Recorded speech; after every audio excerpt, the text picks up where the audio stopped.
teknologi, demokrasi, ekonomi. Jadi ini mencerminkan bahwa gerakan rakyat membawa gagasan, memikirkan tentang tantangan Indonesia ke depan dan bagaimana Indonesia bisa lebih baik di masa yang akan datang, baik secara ekonomi, secara politik, secara keamanan, secara sosial. Jadi Rakernasnya unik, biasanya Rakernas hanya paparan tentang kegiatan internal, kalau ini juga membahas tema-tema mendasar untuk Indonesia ke depan. Jadi itu keunikan dari Rakernas yang saya ingin apresiasi. Saya dapat kesempatan untuk memberikan paparan keynote tadi pagi terkait dengan Indonesia dan global.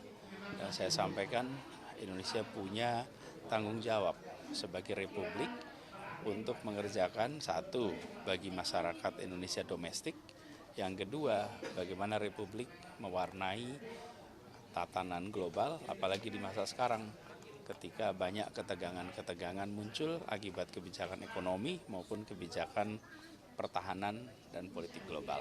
Ruang untuk partisipasinya besar dan Indonesia perlu ambil peran aktif. Itu.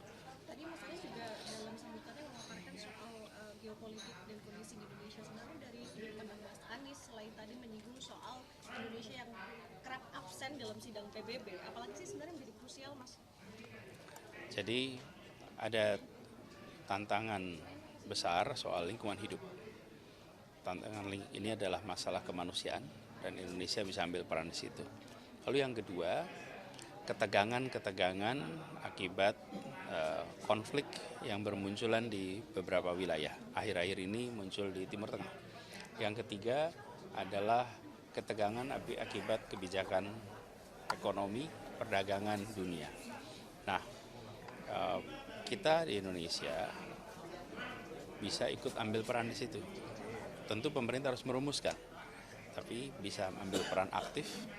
Tadi paparan dari Ibu Dina, kemudian ini sekarang paparan dari Prof. Didin, mudah-mudahan bisa menjadi bahan bagi pemerintah untuk bisa mengambil peran aktif.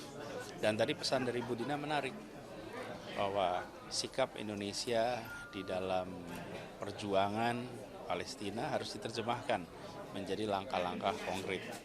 Ini sekarang lagi dibahas soal ekonomi. Bagaimana sikap Indonesia menghadapi pergeseran kekuatan ekonomi global dan bagaimana kemandirian menjadi pondasi di dalam mengambil kebijakan ekonomi internasional. Oke, cukup?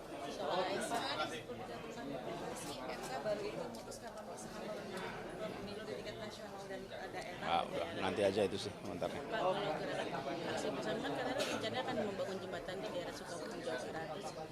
Baru dapat berita kalau aksi bersama ini membangun jembatan akan diambil aja kesempatan. Nanti kita lihat nanti. Apa lagi?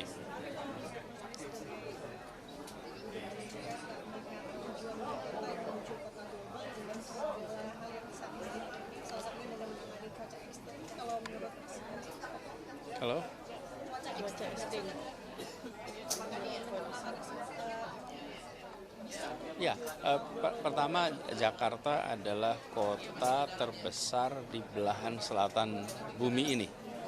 Itu kota terbesar. Kemudian tantangan perubahan iklim itu dirasakan di seluruh dunia, termasuk diantaranya dirasakan di Jakarta. Karena itu kita harus ambil langkah-langkah yang real di Jakarta. Misalnya bicara tentang pengurangan emisi dengan cara mengembangkan transportasi umum, dan itu sudah dikerjakan dan diteruskan sekarang.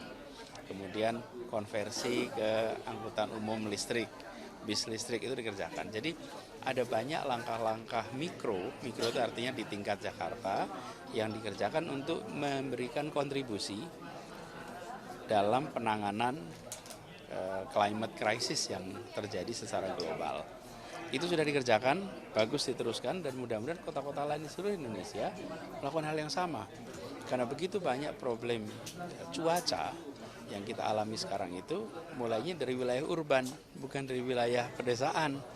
Karena kawasan urban, di sisi lain kawasan urban itulah tempat berkumpulnya talent-talent yang talent-talent terkemuka berkumpulnya di urban, tapi urban juga tempat munculnya masalah-masalah lingkungan. Nah, jadi harapannya itu bisa muncul lebih banyak, bukan hanya Jakarta tapi kota lain.